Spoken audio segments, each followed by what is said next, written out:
We're starting with a stunning announcement from President Trump earlier today. Venezuelan President Nicolas Maduro and his wife have been captured by the U.S. military. Tonight, President Trump says the U.S. will now run Venezuela. ABC's Olivia Rubin breaks down the latest.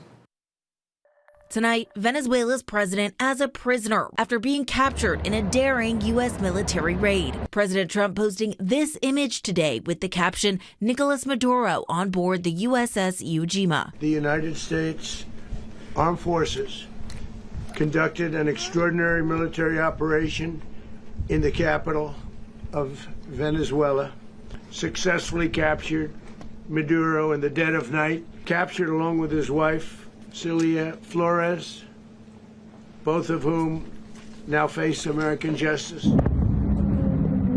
Multiple explosions and low-flying aircraft were heard around 2 a.m. local time in the Venezuelan capital of Caracas, the president watching from Mar-a-Lago. In total, more than 150 aircraft, bombers, fighters, intelligence, reconnaissance, surveillance, rotary wing were in the air last night. For weeks now, the U.S. had been ramping up pressure on Maduro, seizing 2 U.S. oil tankers and deadly military strikes on alleged drug boat smugglers. In a new indictment, Maduro and his wife charged with drug crimes and conspiracy. Maduro and Flores have been indicted for their campaign of deadly narco-terrorism against the United States. Maduro accused the U.S. of mounting a months-long pressure campaign to force a regime change and to gain access to its vast oil reserves. He has also denied having any ties to the drug trade. President Trump saying the U.S. will now be running Venezuela until there can be a transition of power. We're going to make sure it's run properly. We're going to rebuild the oil infrastructure, which will cost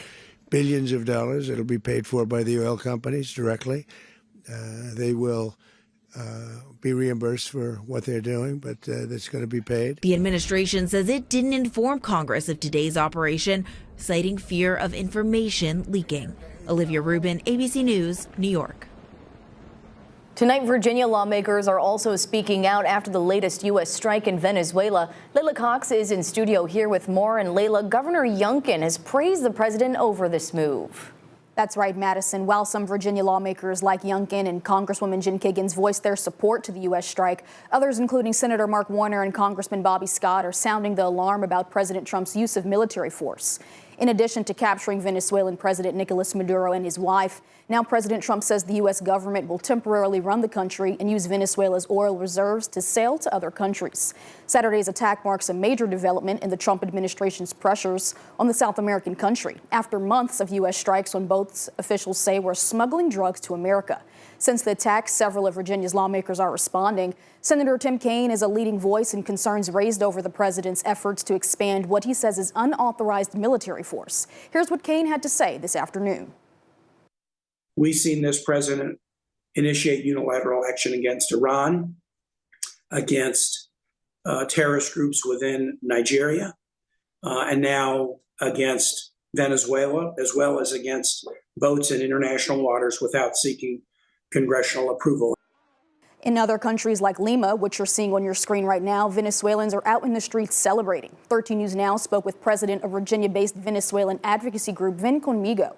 President Chalita says many Venezuelans are excited Maduro is no longer in power. We need to be careful with this. This now is the time for celebration. Everybody's happy for Maduro is in the jail, and this part is very good. But the freedom is coming, and we need to be organized. Tonight at 11, we'll hear from 13 News Now political analyst and why they say this recent development could have a drastic impact on our history's foreign relations. I'm Layla Cox, 13 News Now. Thank you, Layla. Maduro is currently being held in New York after being captured and brought aboard USS Iwo Jima. The assault ship was in the Caribbean and South America after deploying from Naval Station Norfolk back in August. And tonight, retired Navy Rear Admiral Michael Smith is reacting to the recent moves in Venezuela. Smith is also the founder of National Security Leaders for America, a group of more than 1,400 national security professionals. Smith tells 13 News Now that servicemen and women who carried out their mission in Venezuela need to be commended. He says they were given a tough mission and were successful in carrying out their tactical operations. But Smith's pause in the plan comes with how the action is going to be viewed by other countries countries. Smith adds this type of regime change could give countries like China the permission to act in the same way. Moving forward, Smith hopes the president is able to think of what impact this action can have long term. There's just a lot of potential long-term danger, especially when the president himself says he's not too concerned about troops on the ground.